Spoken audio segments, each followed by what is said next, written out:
consider this example where the condition is I less than or equal to n by 2.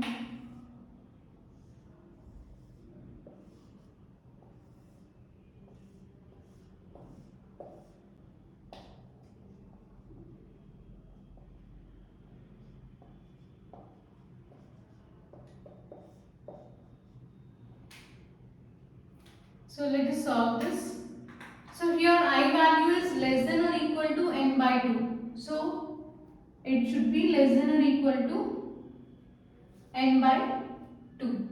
So during first iteration, iterations and values of I. During iteration 1, I is initialized to 1.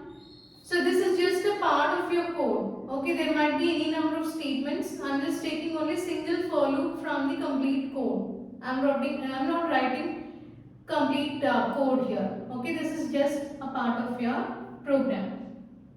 So during iteration 2, I value is incremented by 1 and it becomes 2. During iteration 3, I is incremented by 1 again. So 2 plus 3, 2 plus 1, that is 3. Fourth iteration 3 plus 1, which is 4, and so on. During kth iteration, I value will be k. So here you can write this as I equal to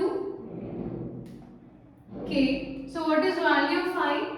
I less than or equal to n by 2. So since I equal to k, so k value is also equal to n by 2.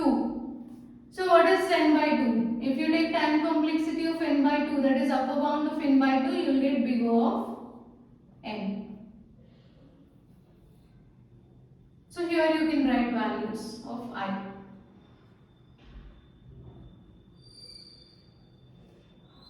Okay.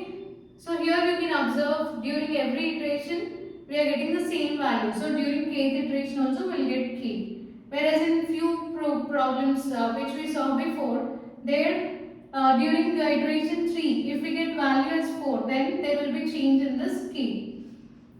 Okay, in that case, if during kth iteration it will be k plus 1, or else if you get something during fourth iteration, if you get value as 3, then k will be k minus 1. So here we are not considering all these things. Every iteration you will get the same value. So during kth iteration also you will get same value k.